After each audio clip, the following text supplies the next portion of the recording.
Bethany Ann Doak. Ian Donnelly. Kirsty Lynn Duthitt. Here's to the things that can keep us safe. And now, those that we carry with us everywhere will bring us wireless emergency alerts. With the unique sound and vibration, you'll be in the know, wherever you are. People think I'm trash, but they're wrong. Today I'm just an aluminum can, but one day I could be a stadium.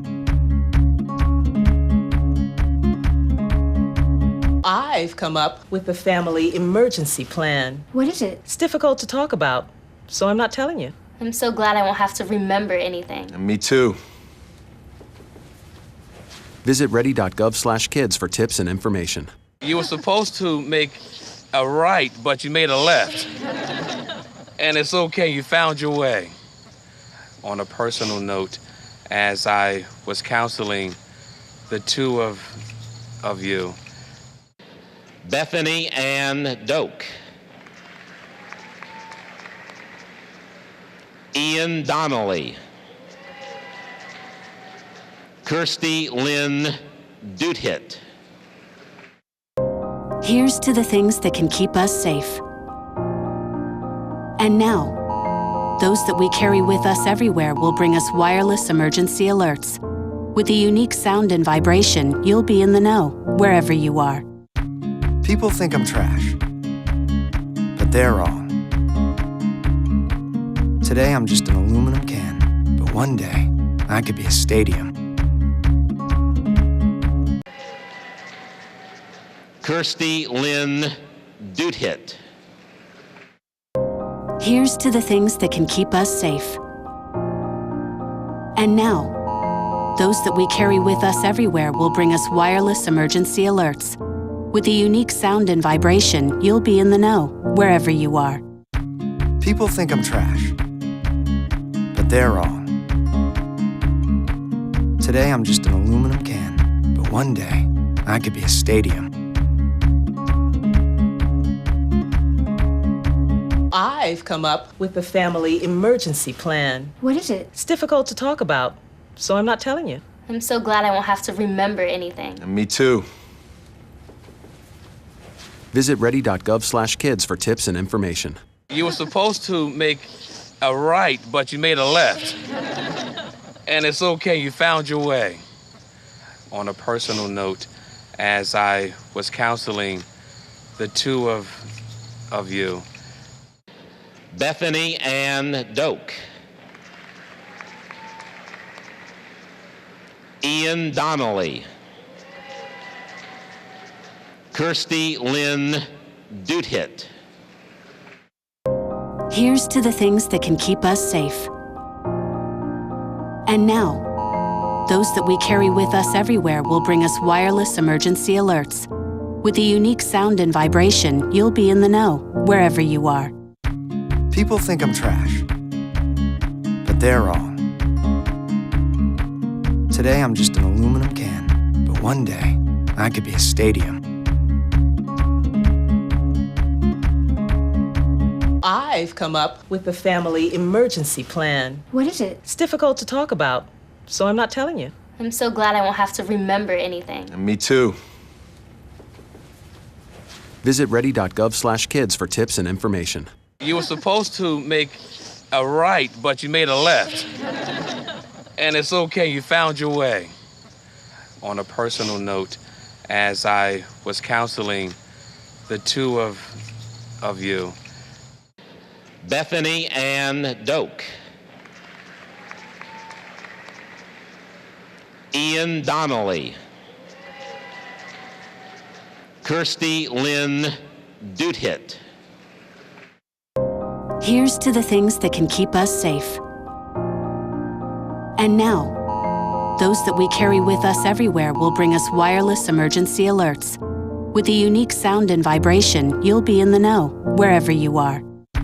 People think I'm trash, but they're wrong. Today I'm just an aluminum can, but one day I could be a stadium. I've come up with the family emergency plan. What is it? It's difficult to talk about, so I'm not telling you. I'm so glad I won't have to remember anything. Me too. Visit ready.gov/kids for tips and information. You were supposed to make a right, but you made a left. And it's okay, you found your way. On a personal note, as I was counseling the two of you, Bethany Ann Doak, Ian Donnelly, Kirsty Lynn Doothitt. Here's to the things that can keep us safe.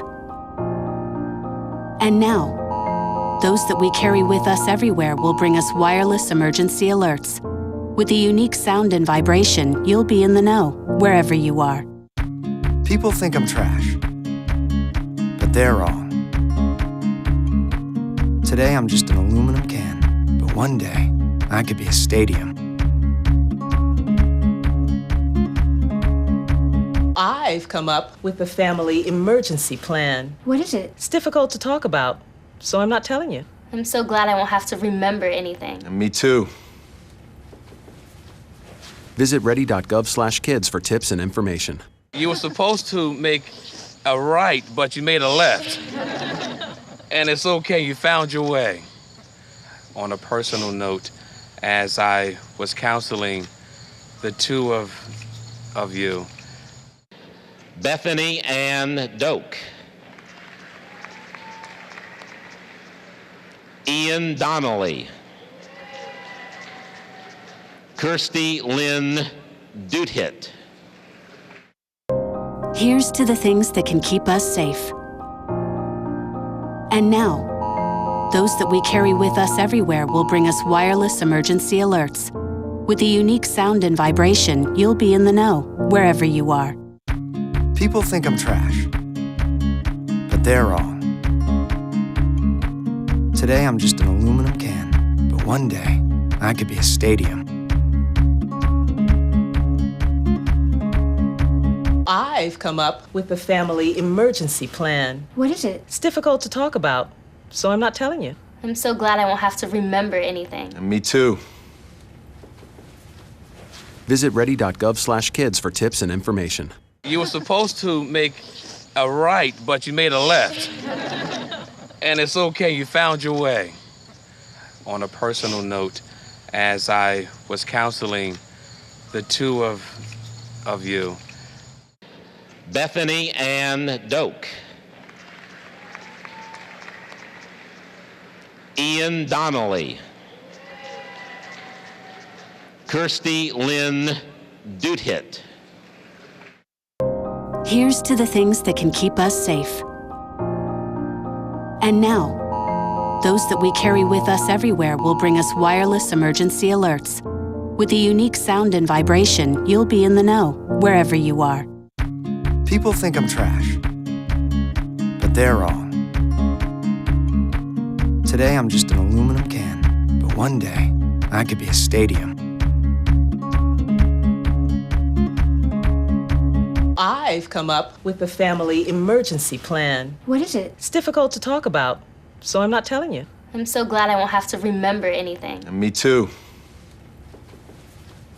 Visit ready.gov/kids for tips and information. you were supposed to make a right, but you made a left. And it's okay, you found your way. On a personal note, as I was counseling the two of you, Bethany Ann Doak, Ian Donnelly, Kirsty Lynn Doothitt. Here's to the things that can keep us safe. And now, those that we carry with us everywhere will bring us wireless emergency alerts. With the unique sound and vibration, you'll be in the know, wherever you are. People think I'm trash, but they're wrong. Today I'm just an aluminum can, but one day I could be a stadium. I've come up with the family emergency plan. What is it? It's difficult to talk about, so I'm not telling you. I'm so glad I won't have to remember anything. Me too. Visit ready.gov/kids for tips and information. You were supposed to make a right, but you made a left. And it's okay, you found your way. On a personal note, as I was counseling the two of you, Bethany Ann Doak, Ian Donnelly, Kirsty Lynn Doothitt. Here's to the things that can keep us safe. And now, those that we carry with us everywhere will bring us wireless emergency alerts. With the unique sound and vibration, you'll be in the know, wherever you are. People think I'm trash, but they're wrong. Today I'm just an aluminum can, but one day I could be a stadium. I've come up with the family emergency plan. What is it? It's difficult to talk about, so I'm not telling you. I'm so glad I won't have to remember anything. Me too. Visit ready.gov/kids for tips and information. you were supposed to make a right, but you made a left. And it's okay, you found your way. On a personal note, as I was counseling the two of you, Bethany Ann Doak, Ian Donnelly, Kirsty Lynn Doothitt. Here's to the things that can keep us safe. And now, those that we carry with us everywhere will bring us wireless emergency alerts. With the unique sound and vibration, you'll be in the know, wherever you are. People think I'm trash, but they're wrong. Today I'm just an aluminum can, but one day I could be a stadium. I've come up with the family emergency plan. What is it? It's difficult to talk about, so I'm not telling you. I'm so glad I won't have to remember anything. Me too. Visit ready.gov/kids for tips and information. you were supposed to make a right, but you made a left. And it's okay, you found your way. On a personal note, as I was counseling the two of you, Bethany Ann Doak, Ian Donnelly, Kirsty Lynn Doothitt. Here's to the things that can keep us safe. And now, those that we carry with us everywhere will bring us wireless emergency alerts. With the unique sound and vibration, you'll be in the know, wherever you are.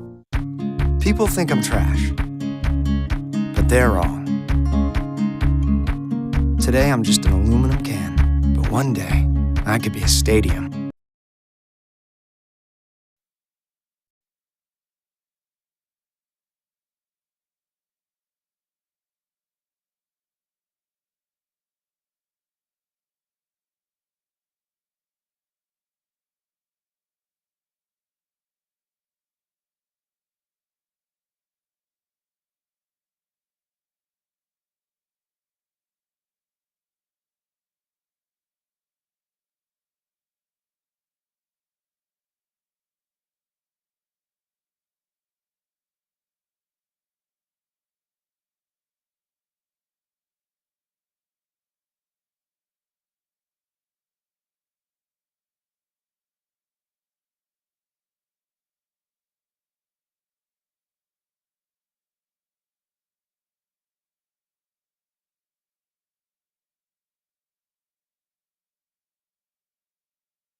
And welcome to the regular City Council meeting of September 6, 2022.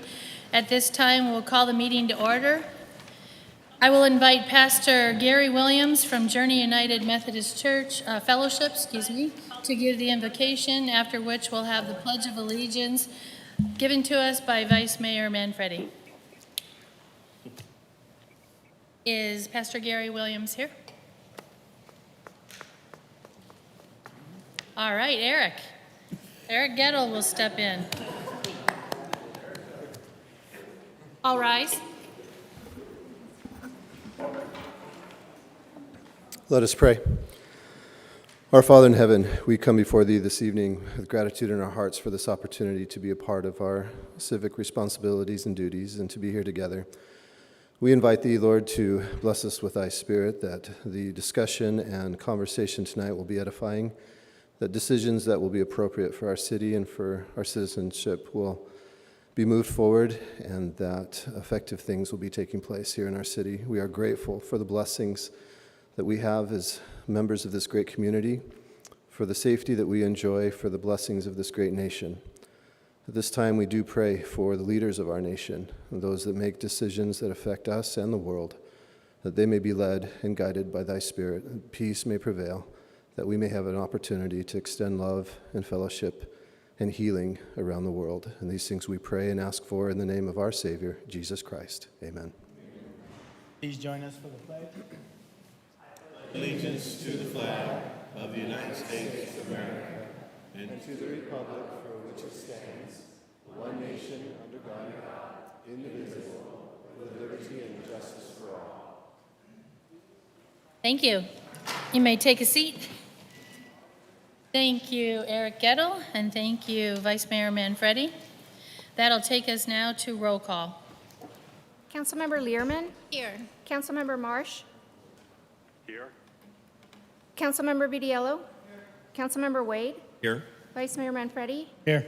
Mayor Smith? Here. Madam Mayor, we have a quorum. Thank you.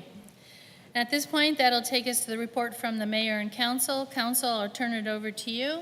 Let's start with Councilmember Learman. Thank you, Mayor. I would like to request a moment of silence this evening to honor the life of Caden Robertson Adame. Caden, a very talented local student athlete, passed away on August 19th.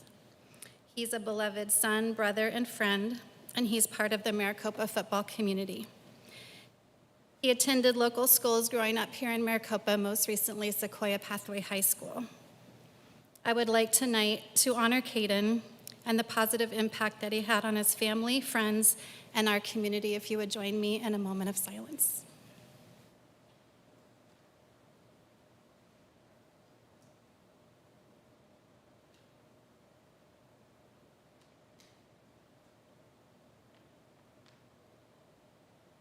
Caden, may you rest in peace, number 12. Thank you. And I also just wanted to briefly talk about the Arizona League of Cities and Towns conference that we were able to attend last week.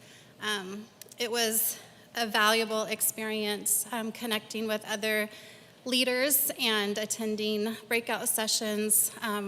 One of the ones that I really enjoyed was learning about how Arizona is moving forward, partnering police departments with mental health providers, and the statistics and numbers that they showed that proved the success of that partnership here in Arizona specifically. So I applied our police department for moving forward in that area as well. And so thank you, Mayor.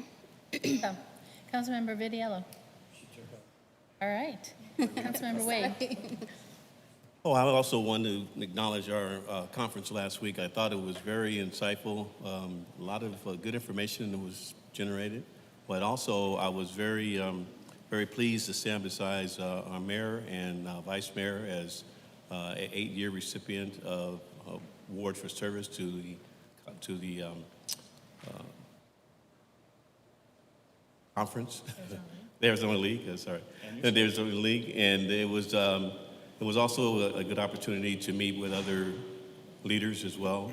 Had an opportunity to spend a little time with Senator Mark Kelly, a little one-on-one with him, and that was very interesting as well. one of the things that he spoke about in his remarks to the league members is bipartisan and the importance of that, which we all know very well working here at the local level. And so I think that that's important that it's filtering its way up to those who operate under a different standard. And it was a good conference. It was a good fellowship with fellow council members, as well as I said, the acknowledgments for the service that we have been providing. Thank you, Madam Mayor. You're welcome. Councilmember Marsh, would you like to share anything? Yes, I agree with Councilmember Wade. The Arizona League meeting last week was 4 days of getting a drink of water at a fire hydrant about what's going on across the state and city councils. We got to meet with city council members and mayors from all the cities, and it was just an incredible event. Our team showed up very strong.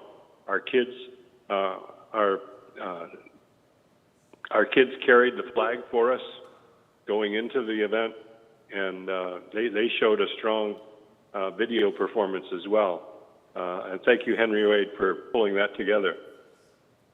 And I do recommend that all the city council members who are attending get a COVID test. I came back positive.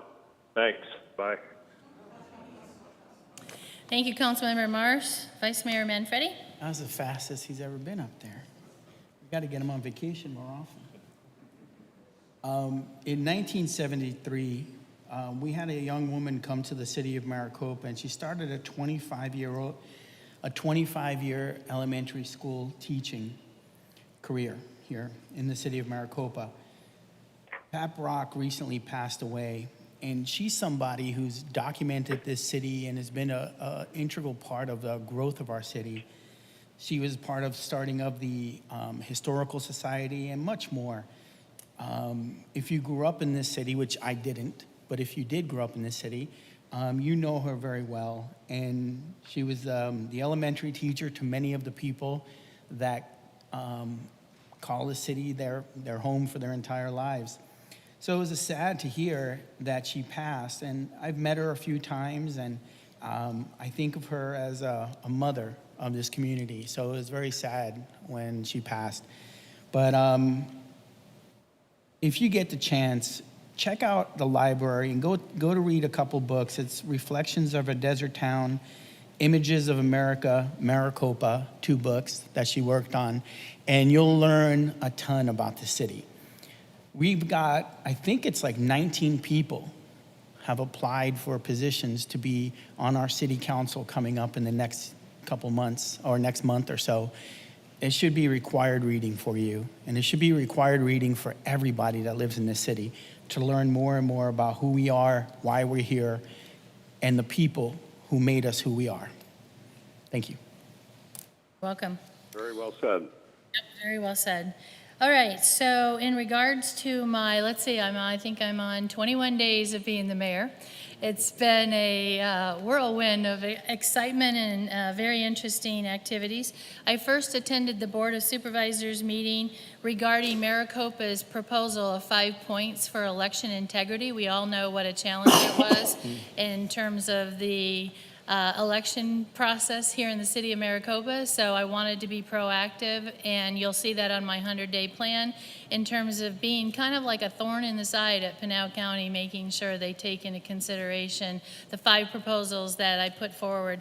I actually had a dialogue with the city clerk. Vanessa was wonderful in actually pointing out how the city clerk played a very important role in past elections, and they all went pretty smoothly. Nearly perfect is the term I used. And so those were my 5 points in regards to if they had used the city clerk more for the city of Maricopa and for all municipalities, we likely would have been in a better position. So I'm going to stay on them, the thorn in their side, to make sure they still continue taking that in consideration. I actually ran into Chairman McClure and County Manager Liu at the conference, and once again took an opportunity to say, these are our 5 points. And what they did is shared with me that they intend on adding 2 deputy directors for elections, and one of those will be focused on cities and city clerks. So Vanessa, I know you're probably very happy to hear that. But again, holding them to that, and they still have yet to hire that person. I also had a great opportunity to meet with Congressman O'Halloran, and just as Councilmember Wade indicated, I made it very clear in first talking with him by myself and then actually introducing him at his town hall. Council and mayor comes at this from a nonpartisan perspective, and that works in our benefit because we can work with all elected officials. And so I made it very clear that that's how we approach the interaction with our elected officials. And we had a very great dialogue with, I had a very great dialogue with Congressman O'Halloran. I put in front of him 6 projects that the city's currently working on that we'll need their help with. He's very actively already involved in 2 to 3 of those, and so a couple of them were new, but he was open to the idea.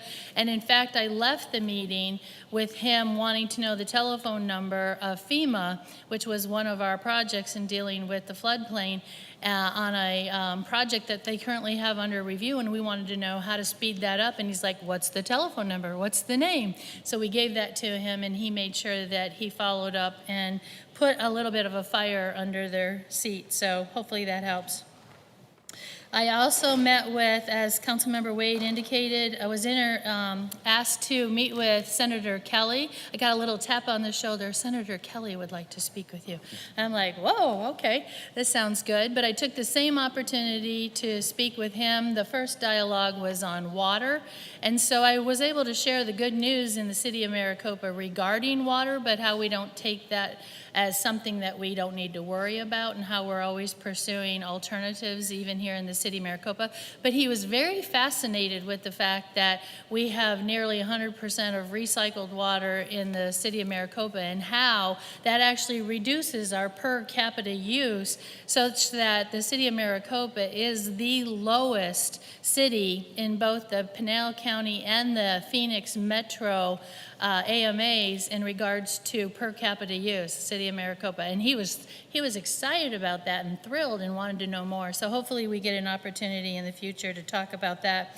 But I also indicated that transportation was our biggest concern. If we had to pull one out of the air and say this is the biggest concern, transportation was it.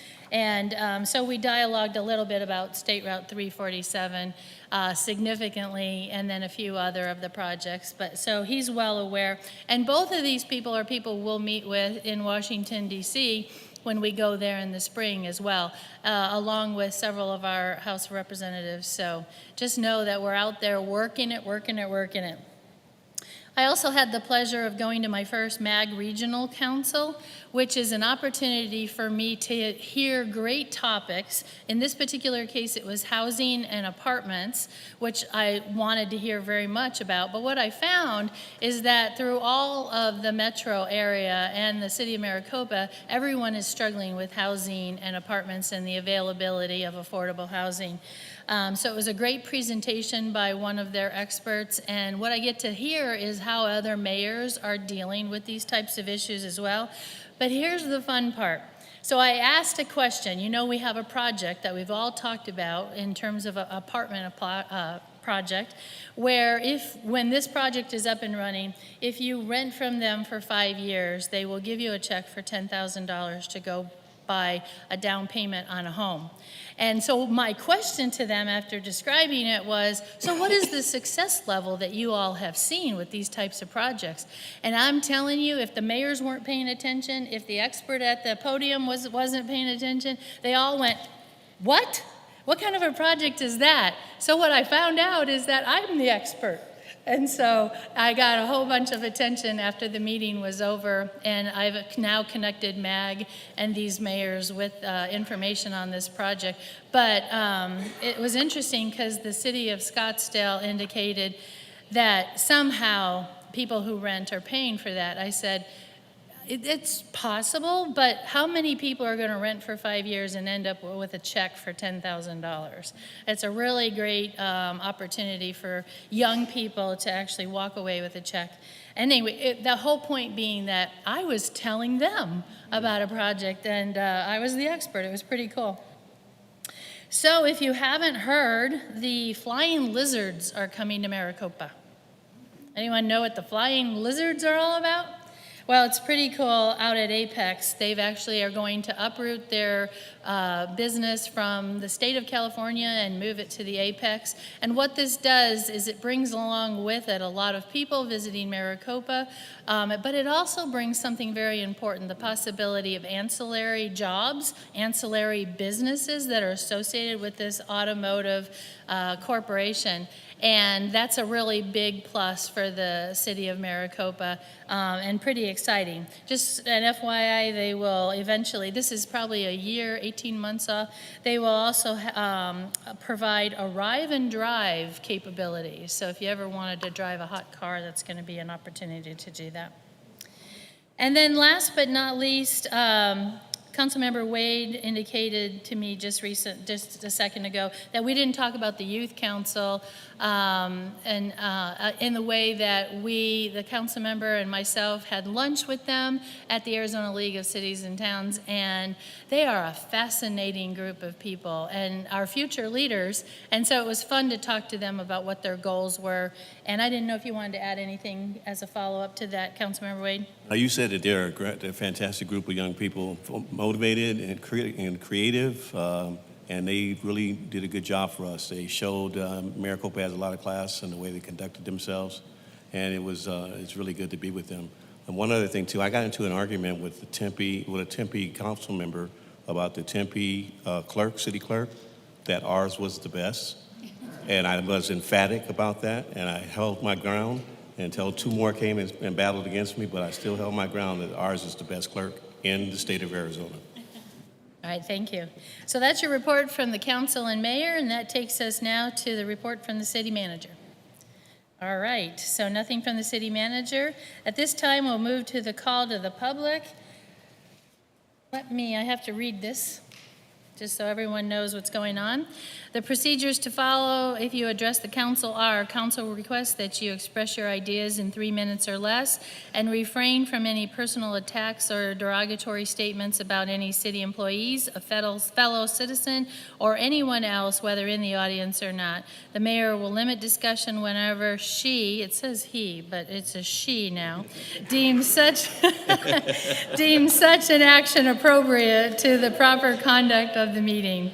At the conclusion of the open call to the public, individual members of the council may respond to criticism made to those who have been addressed, or may ask staff to review a matter, or may ask that matter to be followed up on a future agenda. However, just so you know, council members are not able to discuss and take legal action on any of the matters brought forward during the call to the public. So, yeah, I have 3 call to the public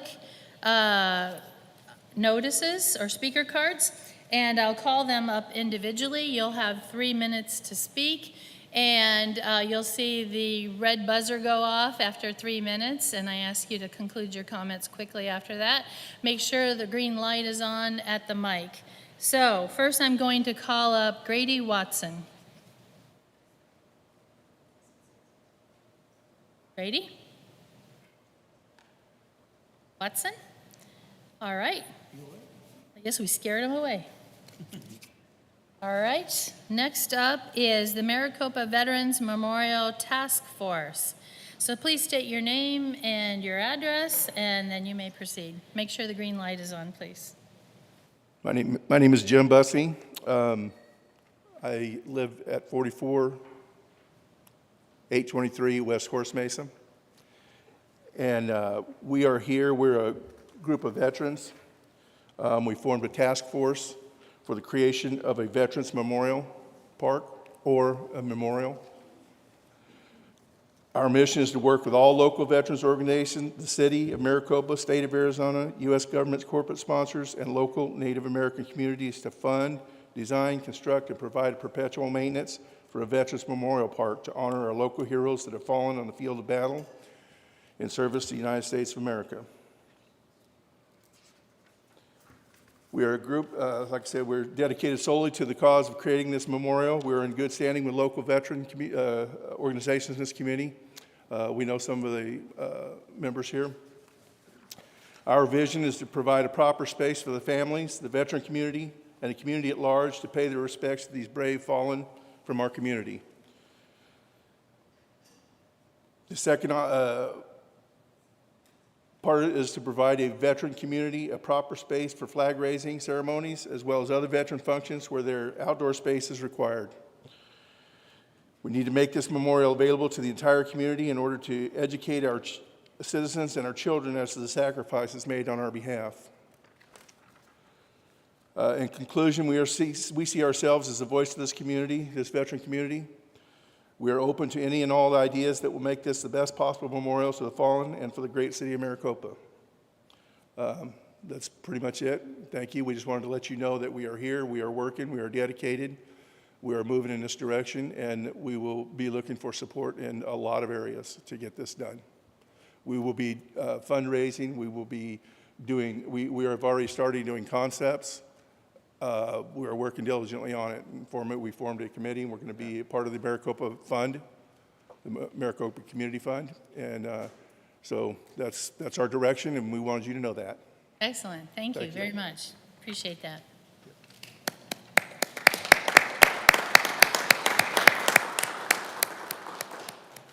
Next, I have Robin Davis.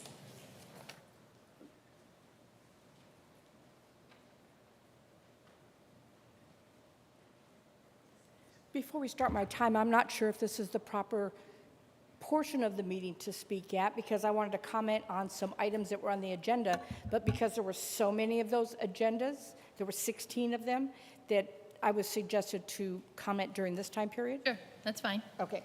I wanted here to voice my objections to the resolution 22-41 all the way up through 57. The neighborhoods of Thunderbird Farms and Hidden Valley, it all talks about pre-annexation according to different Senate bills. The neighbors of Thunderbird Farms and Hidden Valley feel this is not going to work in our rural neighborhood. We're all upset that our country way of life is being encroached on. The developers look at us as expendable, that we can be bought out and moved, and they can pave over paradise in the name of more homes for more money. We are only land and dollar signs to them. They see open land to build, and we see open land for farming, ranching, and space to ride horses and breathe fresh air. We see it as a place that is peaceful, without the hustle and bustle of city life, and a place where it's quiet at night and you can see the stars. We don't want city streets, we don't want street lights, city utilities, city services, or city taxes. We moved out there for a reason. I moved out to retire out there. I don't mind hauling my water, and I don't mind not having certain creature comforts of the city. Now all that is being threatened because the developers are coming into Thunderbird Farms and Hidden Valley, and if we don't stop it now, it could just creep on and on. We are technically not in the city of Maricopa. We are county, and we don't get to vote for any of you people or any of the propositions or anything. But we are overlooked at the county level, we are overlooked at the city level, we're just kind of out there on our own, and in the past, people have not spoken up. We have been told by city officials in the past, time and time again, we don't care about that area out there. We don't want to annex it. Yet these 16 resolutions talk about pre-annexation into the city of Maricopa. It's like everyone just wants to just build more homes and creep out into our country area. Annexation into the city of Maricopa is not something we want or would approve.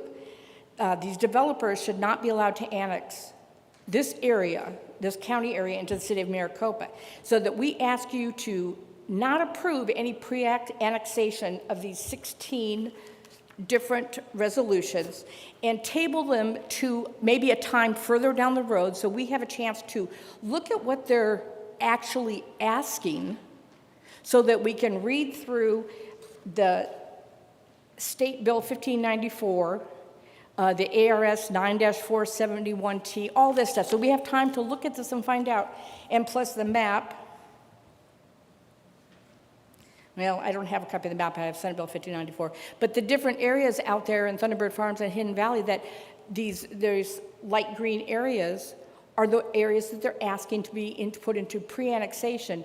We know what that means. That's annexation down the road. And we don't want the city of Maricopa coming out there and making a city out of our country way of life. So we ask you, table this down the road. Don't approve any of these 16 resolutions, 41 through 57, until we have time to look at them, find out what they're all about, and figure out a way to, the residents that live out there, what's happening in our neighborhood, because nobody tells us.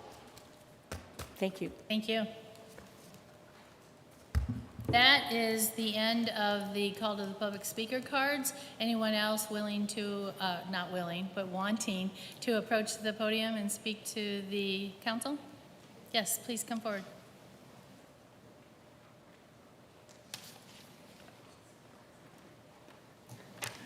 Good evening, Mayor and Council.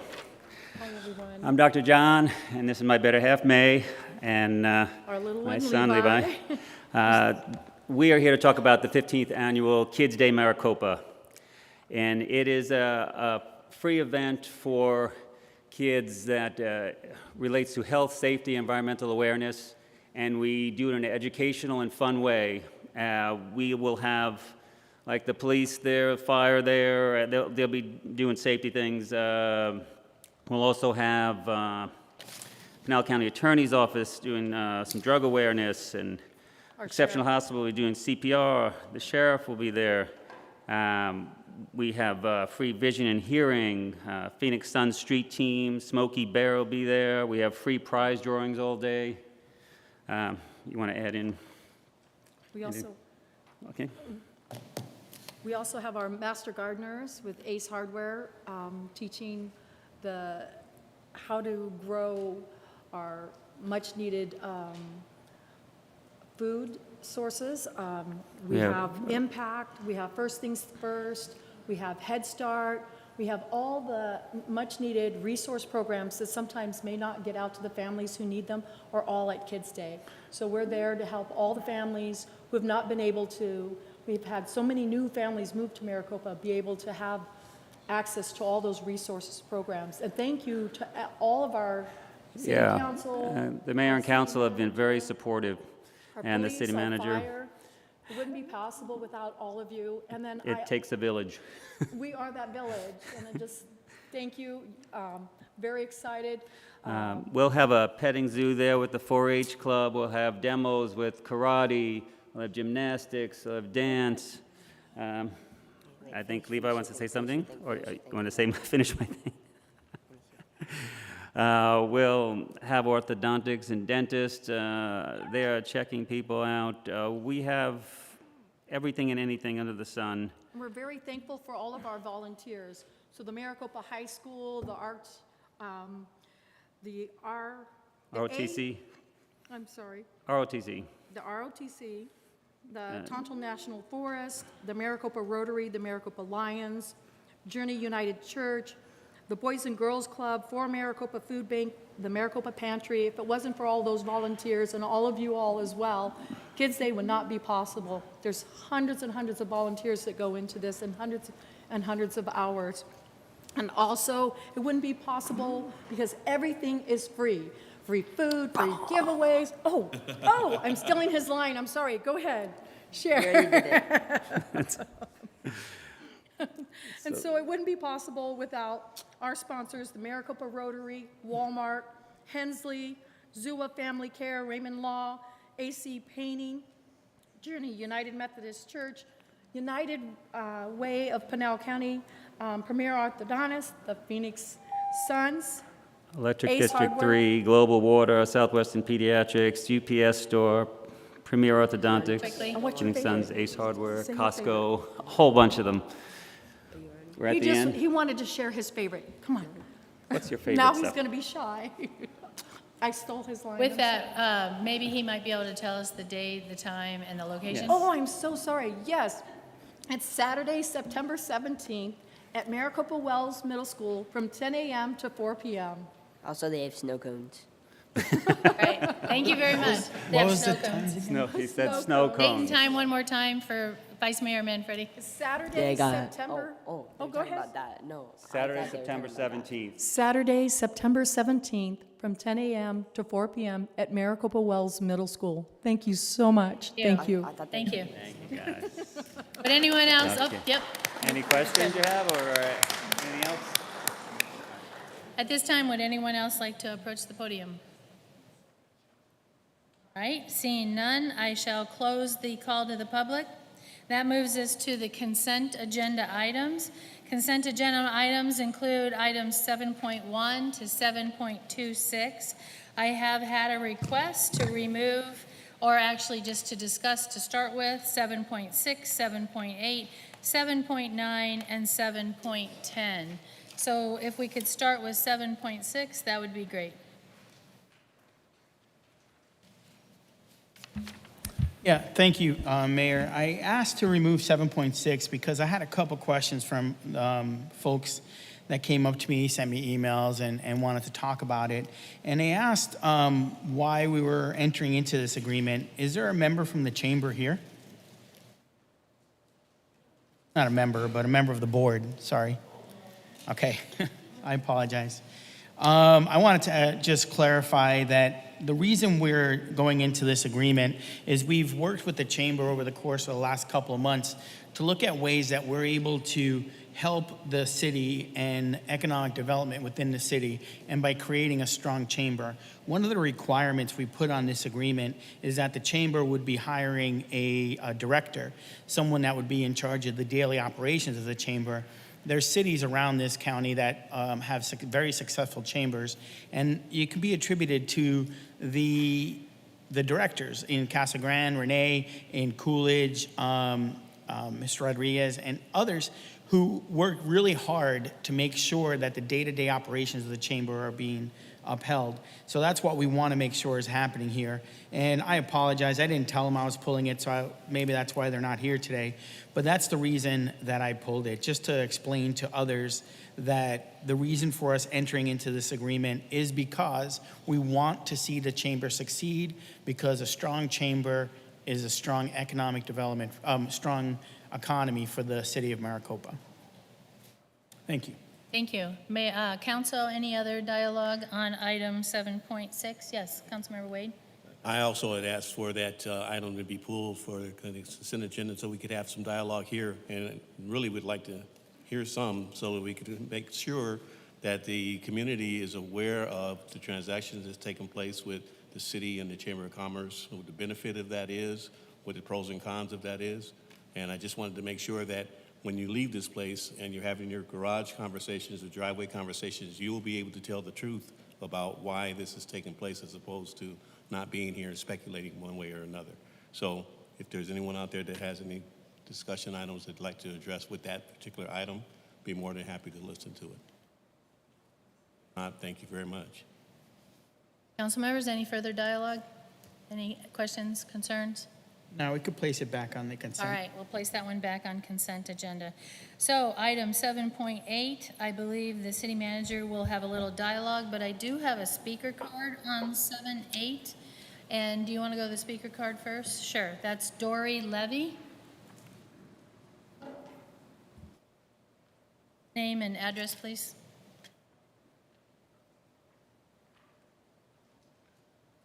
Hi, my name is Dory Levy. My address is 12148 North Laverne Lane in Maricopa. I live in the Thunderbird Farms area out in county. It's not part of the city, of course. Not sure why this item is on the agenda for South Maricopa Fire Association to look to the city of Phoenix, or city of Maricopa, to provide fire services in a county area. Now we see the pre-annexation, and of course that's probably our answer as to why they want to use the city of Maricopa. We already have a fire department out there. Our fire department is all volunteer. They don't receive anywhere near enough tax dollars from the county every year. They do a lot of their work off of donations from the community members, but they're an awesome fire department. Their firefighters are certified to fight fires. A couple of weeks ago, we had a very big fire out in the tree farm out on Ralston. I'm not sure if you guys are familiar with how large that tree farm is. It could have been a full-on forest fire, but because of the fact that we had community members of the county that had bulldozers and all kinds of fire equipment, They had water trucks, that people used to water down their arenas, and they fought the fire that way. I don't see how a city fire department coming into our area would belong out there. We need to utilize the services of the men and women along that back row of our Thunderbird Farms and Hidden Valley Fire Department. And I would just hope that you vote no to providing fire services to South Maricopa Fire Association. It's not even a fire department, it's an HOA. And they're just wanting to collect money from the community members in these new subdivisions and then look at City of Maricopa to provide the fire services. We need to utilize who we already have out there and give them the tax dollars they need to fight the fires in our area. Thank you. Thank you.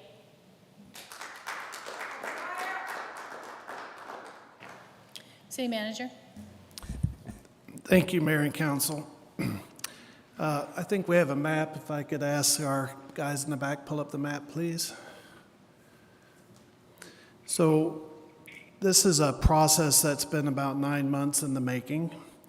The lands that are numbered on the project on the map before you are lands that are not currently within any designated fire district. So they do not have a designated fire department at present. It's my understanding that the property owners originally were concerned about having fire protection, as that's one of the statutory requirements, even if they build within the county or within the city, to meet certain requirements, and the value of their land for development centers allowed on the ability to provide a certain ISO ranking or level of service. And so we began to have conversations about providing for fire protective services. I do want to indicate that these lands are represented by the landowners and are voluntarily moving into these agreements. We respect the fact that property owners have the right to choose for themselves what they want to do with their property, whether that's to stay rural and not be a part of the city, or if they choose to be a part of the city. As you're aware, this is within the constitutionally determined planning area for the city of Maricopa. It's our task to look at providing services. This agreement does that. It ensures that the property owners and the future owners, if they build homes on the property, will pay for those services so that they're not at the expense of the taxpayers of the city of Maricopa. Our responsibility is to those we serve in our city limits or within our designated service areas, and that's defined within the city code. In this particular case, they will be providing a fee of about $400 a year per household, per lot. Fees for commercial and other properties will be determined at a later date, and they will also collect what we refer as an impact fee to help cover capital costs going forward.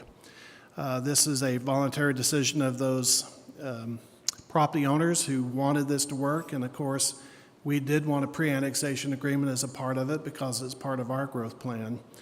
We, by history and record, have not forced any annexations, and frankly, I don't know that we ever would. Certainly not your desire as a council, and certainly not mine. I would also say that we have Michael Kozlow with us tonight, that he represents the South Maricopa Fire Association, if you have any questions directed for him too. So in essence, we feel it's pertinent to move forward with the agreements as put forth. It does not put a burden on any existing fire department, any existing landowner, and works only within property owners who choose and voluntarily elected to move forward in these directions. Thank you, City Manager. Vice Mayor Manfredi, you were the one that brought this forward first. Do Yeah. you have any other questions, concerns? No, Rick, thanks for the presentation. On this map, there's 3 properties or 3 numbers that are not part of this, correct? Which ones are they? Right now, it's 12, 14, and 15. Those will be looked at a later date. Right now, they're not on there, so for people that are looking at it right now. All right, so the reason I wanted to pull it is because it's a big thing. It's kind of huge in sense of where we're going as a city and what services we're providing. If you're not aware, if you don't know the map the way it is right now, you'll see Maricopa Road there on the bottom. If you go straight up, that's the 347 or Maricopa Road, straight up, and then it goes through Auction and then up towards us. We're not looking to annex anything right now. It's a pre-annexation agreement to help us to pay for the services that these developers are asking for us to provide. So for us to build fire departments, buy fire trucks, hire firefighters, and all of that that's involved, correct? So it's not like we're pulling these into the city anytime tomorrow, next year, maybe the year after, whatever it is. As people are aware, this is something that is in our planning area. And since it's in our planning area, we have a responsibility to provide if it's asked of us. And that's what we're doing, is we're looking at ways to provide services that are asked of us. It's the same concept where the school district has to provide services and is going to have to provide services to a lot of these developments when they're going to have to build schools and other things that are involved there.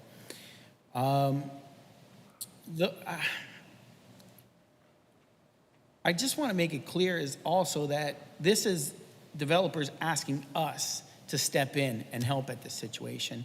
It's not us going down, finding developers saying, go buy that land and we'll provide fire service for you. Other than that, I think it's pretty clear. If anybody else has questions. Council, any additional questions, concerns? Yeah. Councilmember Vidiello. So Rick, in your presentation, you had mentioned that these, let's call 15, because there's 3 of them that are not, who would provide fire service to them if we don't do it? I probably would like to defer to Mr. Kozlow if you're willing to come up and address that. They did look at other options, and we'll let him speak to that. Hi, my name is Mike Kozlow. I am the president of the South Maricopa Fire Association. We have been actually working on this as early as 2003 to provide fire to the landowners indicated on the map. We originally started with regional fire that was based down in Casa Grande, but for a variety of different reasons, it just didn't quite work out. The South Maricopa Fire Association represents several hundred acres, and we were very concerned as to the ISO ratings that would be provided to us, and really our only solution was the City of Maricopa. The City of Maricopa can provide us the ISO ratings that are required for the builders, as well as protection and confidence by the future homeowners. And that is why we sought out going with the City of Maricopa, because the ISO rating would be provided to us and to the insurance companies that each one of these home builders and future homeowners would be able to rely on. And this service would be provided for us day one. Councilmember Vidiello. So without us, you wouldn't have the services, correct? At this particular point, the answer is yes. Okay. So for these developments to happen, which we have no say over, they wouldn't be able to be built, knowing that the City of Maricopa wouldn't be able to back them, correct? Correct. How many fire trucks do you have? Right now, we have 0. I mean, it's I'm whatever sorry. But I'm saying the City of Maricopa. For their department. Councilmember, they don't service the area. That's not part of their agreement, so they shouldn't be brought into the No, but I asked the conversation. question, and the young lady who came up. With respect, I don't think we should bring in what they can and can't do. They provide a very admirable service to those whom they do serve. Okay, all right, because.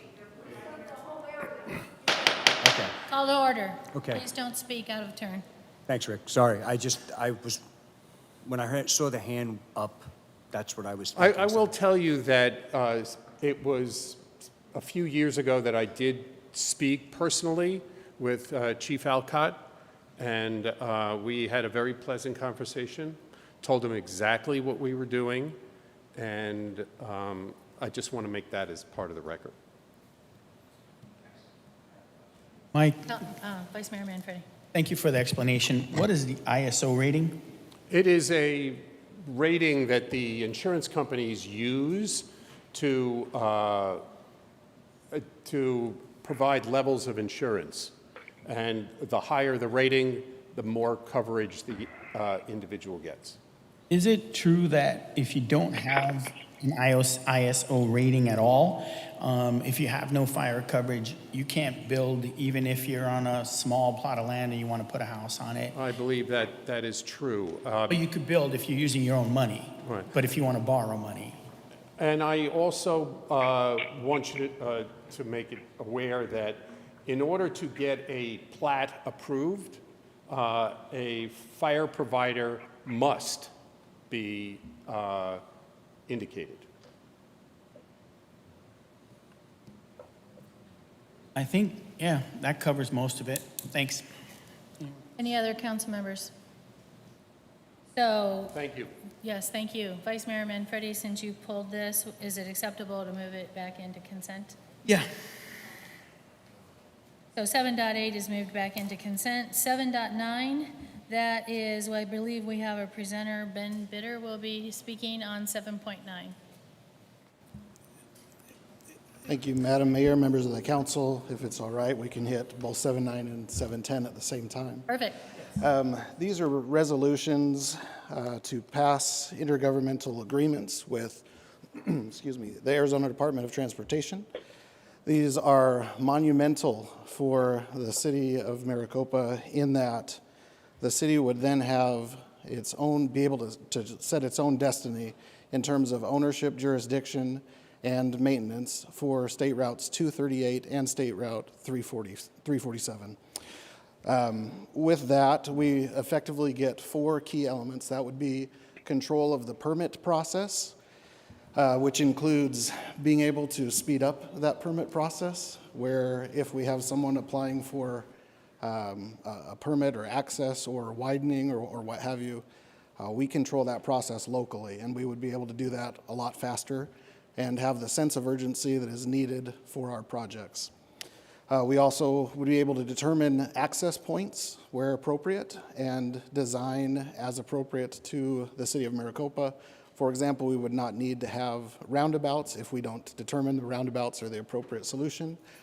We could have traffic signals at points where we designate as opposed to having another person designate where those traffic signals may or may not be. We also would get control of the signals themselves, traffic signals, so that includes timing of traffic signals, that includes the placement of the traffic signals, and really an ability for us to manage that aspect as well. And then finally, we get control of design standards. So that would be, for example, you will often drive down the state routes and see just typical galvanized steel poles that extend up, and they look fine, kind of feel industrial, but our design standards are higher. We expect that the city of Maricopa, we want to design to a higher level.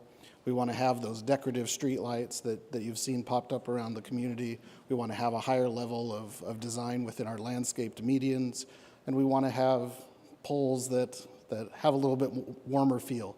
And so that often means powder coating them with black or brown. Black is our standard at this point. And so some of those processes that we would be able to control, none of those 4 things we have control of right now. And so all of those things, both on State Route 238 and State Route 347, would come to pass with these intergovernmental agreements. So with that being said, we have to acknowledge the work of a lot of people that have come together in the last few weeks, really, to make this happen. Representative Martinez, who is with us in the audience today, has done yeoman's work on that. Senator Shope, obviously our own council, Vice Mayor Manfredi, Mayor Smith, and the rest as well. It's our staff from ADOT. We do have an ADOT representative here as well. It's been a lot of work to get these agreements to a point where we can bring them before you today. If the council chooses to vote favorably on these intergovernmental agreements, they will go to the State Transportation Board next Friday. Their meeting next Friday so happens to be here in this room, in the city of Maricopa. And so we felt it would be a great opportunity to get this intergovernmental agreement worked out where we can potentially take over the ownership and maintenance of State Routes 347 and 238 and do that in as quickly as possible. So with that, happy to answer any further questions. Mayor and council, if I could just clarify, that's ownership within the city limits. Yeah. Yeah. Okay. Thank you. Vice Mayor Manfredi, you brought this to be discussed. What would you have to say? Well, I got this agenda and I was looking at it and I seen it on the consent agenda and I was like, that ain't gonna happen. We want to talk about this. This is an important turning point for the city of Maricopa. No other city that I know of has its main thoroughfare throughout the city controlled by the state. And this allows us to control our destiny. It allows us to control what we're going to do as a city. When it comes to timing of the lights that everybody complains about, now we can blame Rick instead of the state. You know, we can blame our streets folks. We can blame Ben over here. When it comes to the way the street looks, we can say, hey, why is it all crumbled up like that? We know now. We can't blame ADOT. So this becomes, we're growing up. We're going to be 20 years old soon. We're moving out. We are becoming adults in the city of Maricopa. And with that is going to come a lot of responsibility. That responsibility is going to be millions and millions of dollars to keep a road the way we want it. It's going to be the ability for us to time our lights. It's going to be the ability for us to work not only on the 347, but the 238 with developments that are going to be coming within the city limits, right?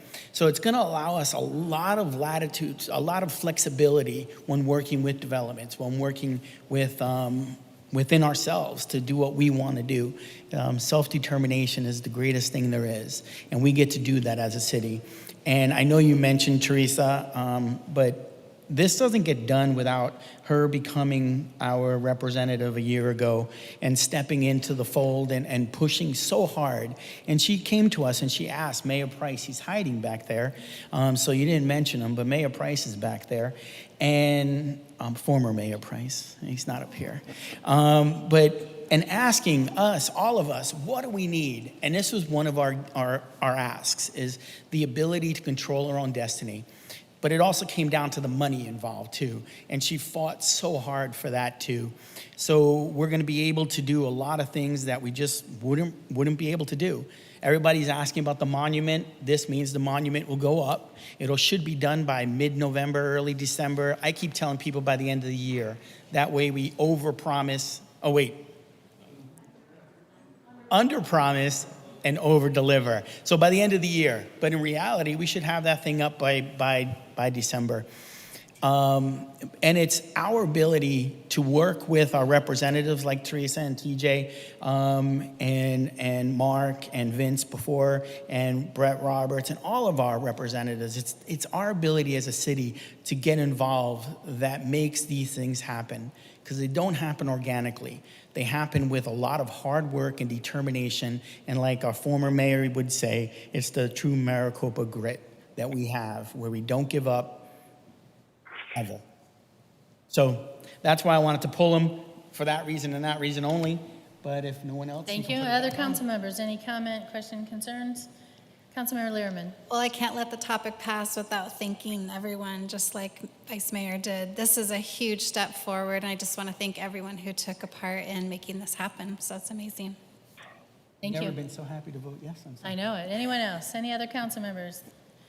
I'll just take a second. I had an opportunity over the last 21 days to speak to a couple developers, and they were ecstatic to hear about this. Ecstatic. And so I'm really excited. It definitely does put our destination in our own hands, and so I'm thrilled about this as well. So good work. Vice Mayor Manfredi, is it acceptable to move these two back into consent agenda? Yes, and with that, I'd give a motion to approve. Thank you. I'd take a motion on consent agenda, please. I got a motion over here. Second? Okay. Motion by Manfredi and seconded by Councilmember Wade. All in favor? Any further discussion? Seeing none, all in favor say aye. Aye. Aye. Those opposed? Motion carries. Thank you. That moves us into the regular agenda. This time we'll move to Agenda 8.1, which reads as follows. Mayor and City Council shall discuss and take action to authorize the city manager to take the necessary steps to establish a standalone municipal court. This is for discussion and action, and I'll let you take it away. Jennifer, thank you. Mayor, council members, thank you. And thank you, Vice Mayor, for giving me a good lead into the presentation. We are growing up, we're maturing as a city, and so that means that we take over new things and we have new processes and we're evolving as a community. We're almost 19 years old in less than a month. So tonight we want to talk about what that means for our municipal court. So about a month, 6 weeks ago, you asked staff to look into the benefits of establishing a standalone municipal court.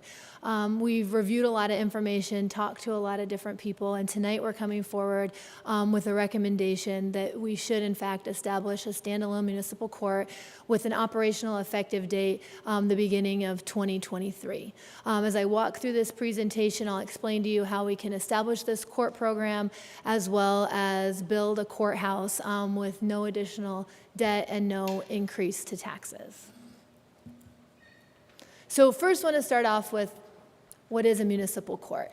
A municipal court is a standalone trial court of limited jurisdiction operating within the Arizona court system. This services misdemeanors, petty offenses, and civil violations, including traffic and city ordinance violations. It's established as a separate, independent branch of city government, so the city magistrate is appointed by you, just as the city manager is and city attorney is, so it's not somebody hired by the city manager, but actually appointed by council.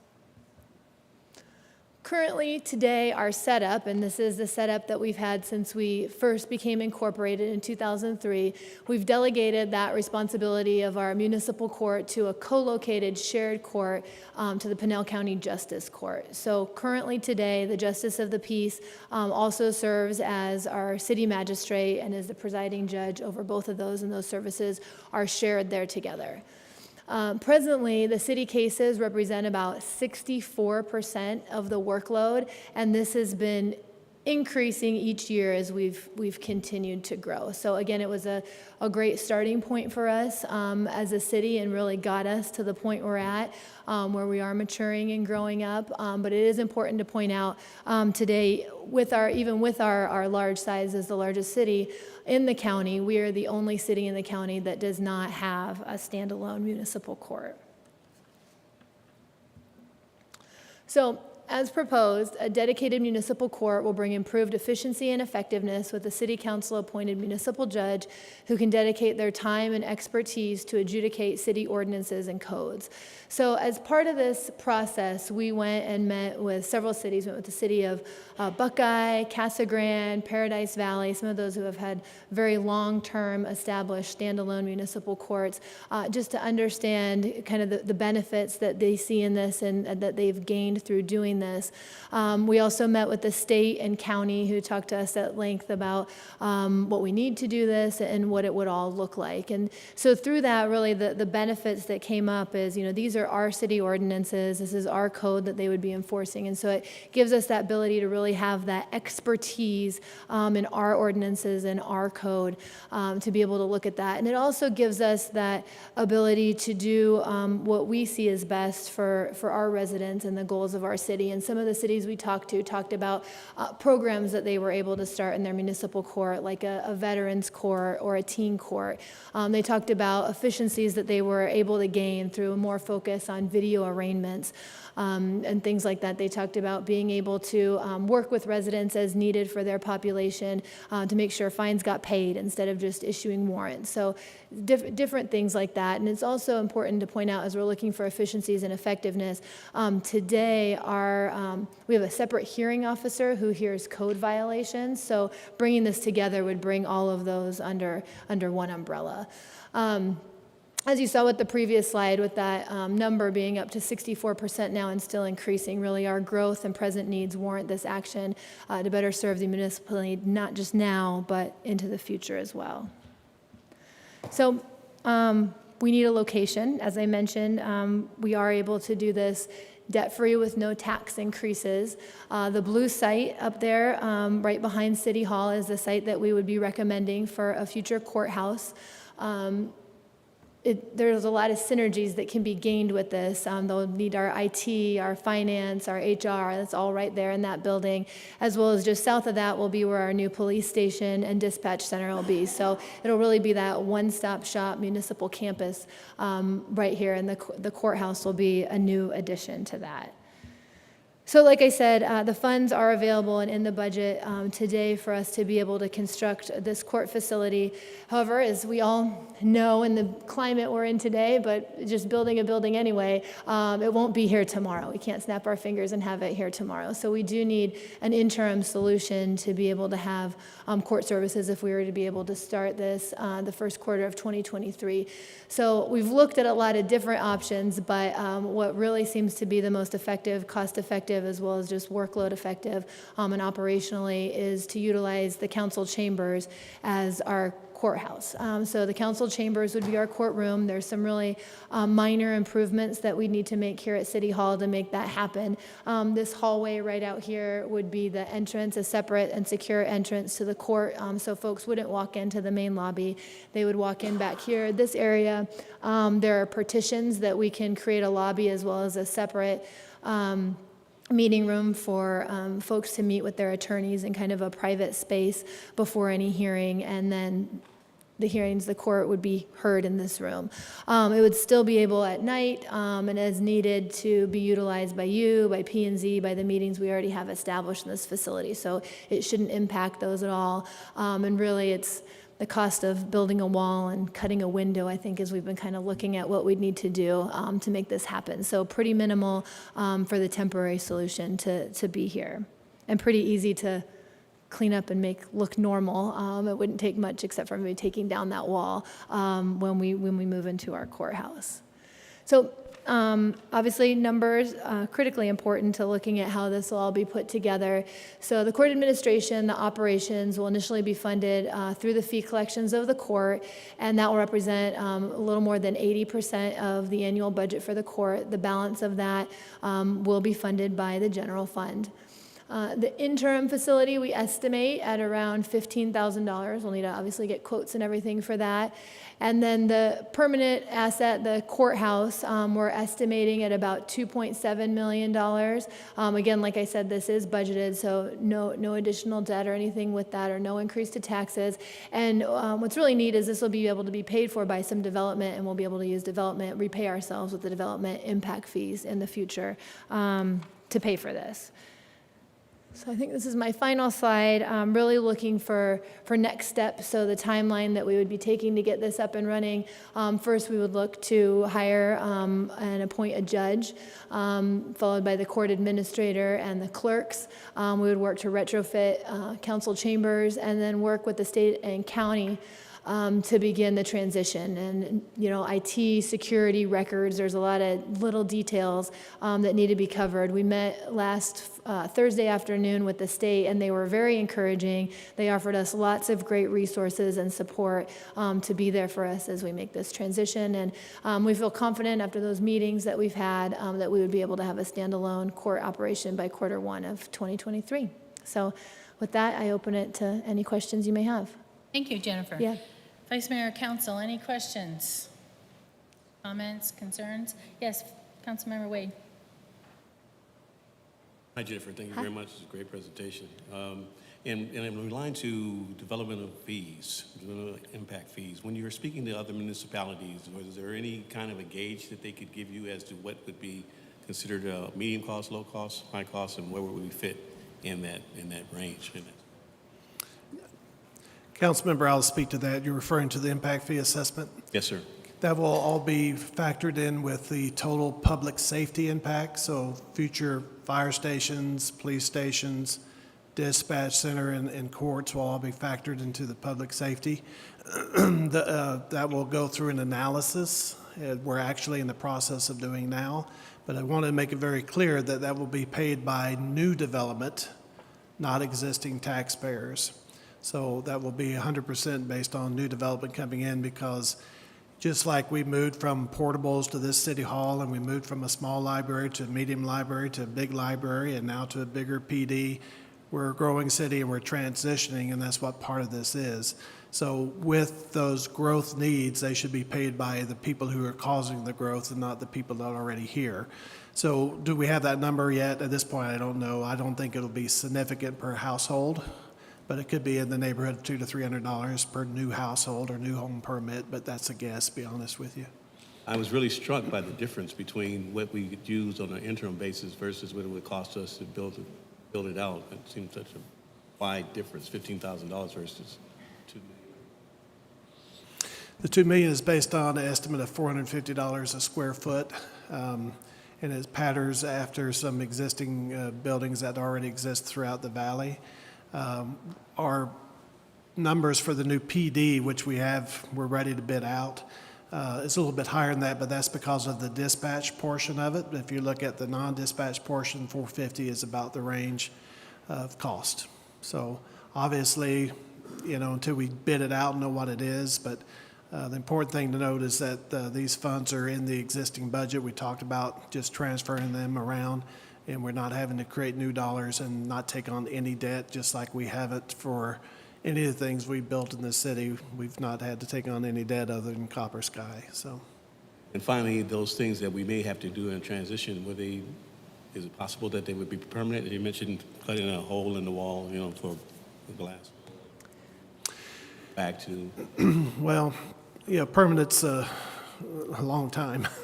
And as the city continues to grow, I think you're going to find that the needs will grow. And even though this will be a very small court facility initially, it will be designed so it'll be easy to add on future phases, much like we've done for the library and other facilities, where we prepared for stub outs, utilities, electrical, and other things, so we very easily come in and add on in future years when that's needed.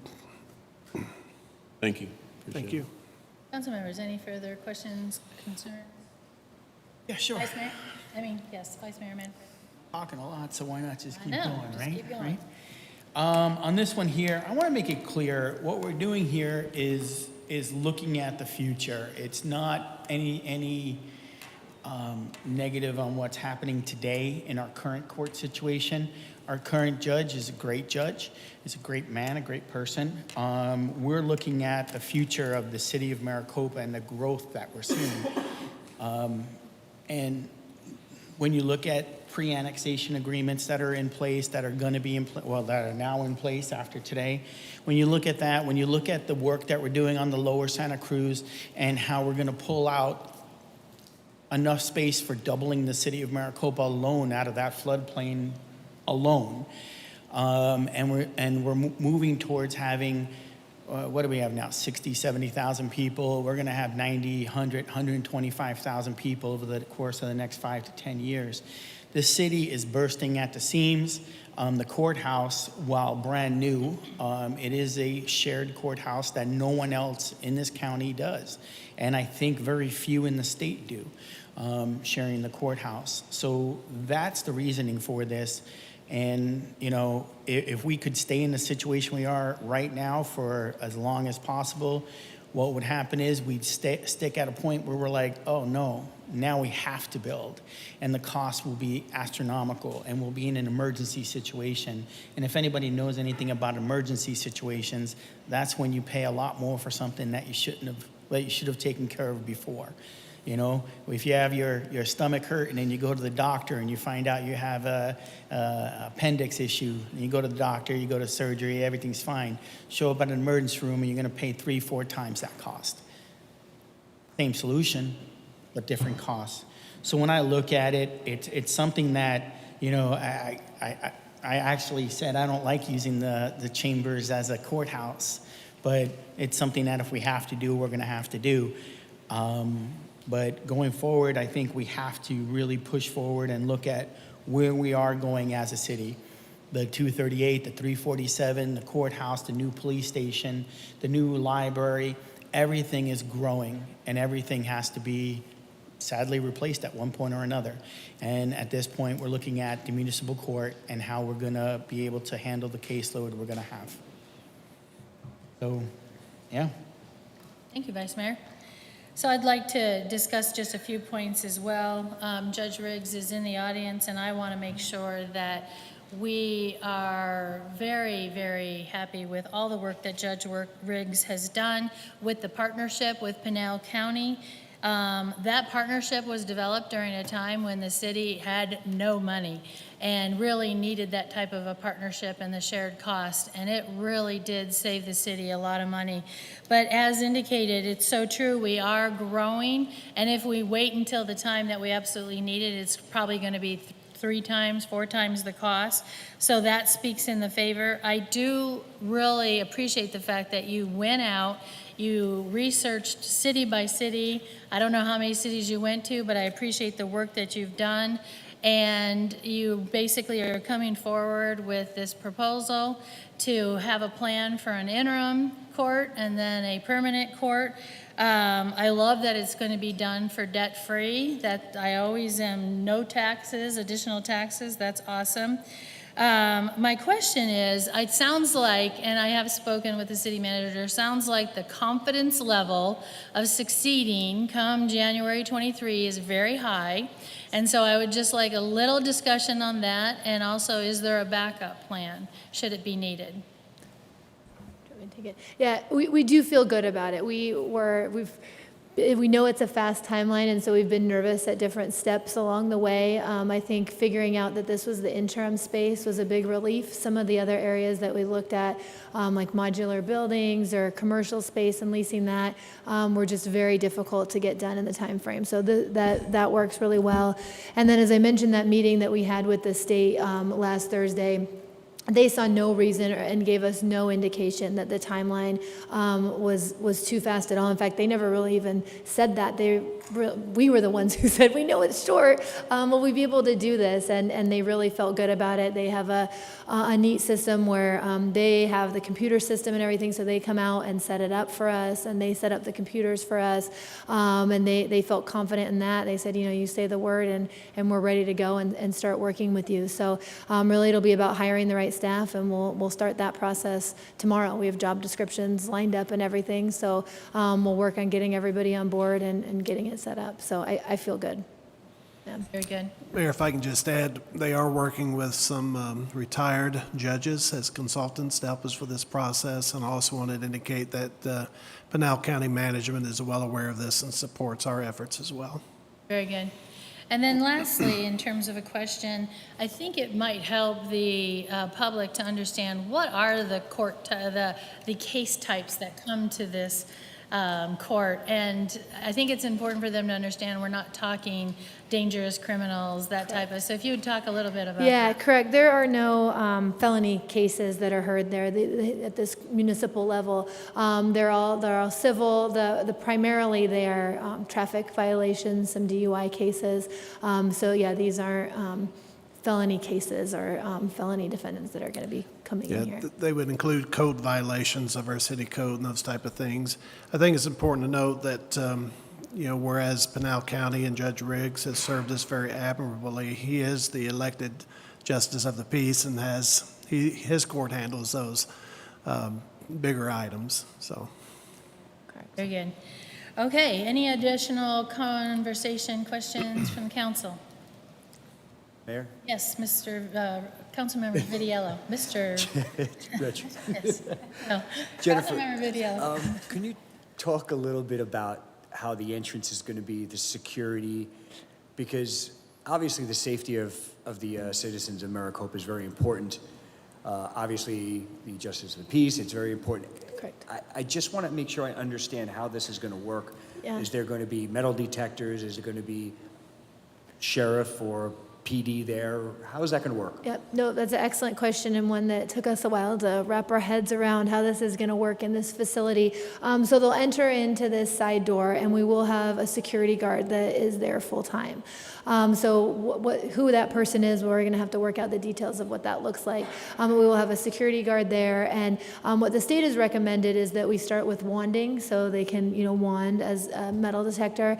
There are grants available through the state that we can get these items to have the bigger metal detectors and all that, and that's what most folks have kind of gone through those steps to increase that. There are pretty strict security guidelines, and so we will have to have a plan to get to all that to the level of where they'll be and where they need to be, and that'll be in the new courthouse. But yeah, it will be. So they'll walk in this side. As you know, this door over here will be locked, and then we'll have a wall at the end of that conference. So really, they'll need to come right in through here to get into the courthouse, and they'll walk right through that door to get in, and then all these partitions will be up, and it makes for 2 rooms right there, and then they'll walk in. Those doors will be locked? Yeah, so you won't be able to enter in through those doors. Correct. So that will be, I don't want to call them a holding cell or anything because you said like you said. So there'll be none of that necessary and needed. No, there won't be. And if there ever is a need where somebody needs to utilize a holding cell, we have the holding cells over at PD, so we can keep them there until they're hearing and then walk them over. Thank you. Yeah. Council, any further discussion? And there'll be video capabilities, correct? So that you can do video, what's it called? Video arraignments. Arraignments, Yeah. video arraignments from Pinal County, so we don't have to bring people up if Correct. they're arrested and being held in Pinal County for whatever reason. Here's a sticky point, I guess. We are a non-gun free, or you can carry a gun in our city hall, right? It's an ordinance that we passed. So this would only impact not carrying a weapon in this small hallway and in here while court's in session, correct? But the rest of City Hall will remain the same. Correct. Thank you. Any further discussion? Do I have a motion? So moved by Councilmember Vidiello. Do I have a second? Second by Vice Mayor Manfredi. Any further discussion? Seeing none, all in favor say aye. Aye. Aye. Any opposed? That motion carries. That brings us to the end of the agenda. Is there a motion to adjourn? So moved by Councilmember Lehrman, second by Councilmember Wade. All in favor say aye. Aye. Any opposed? Adjourned.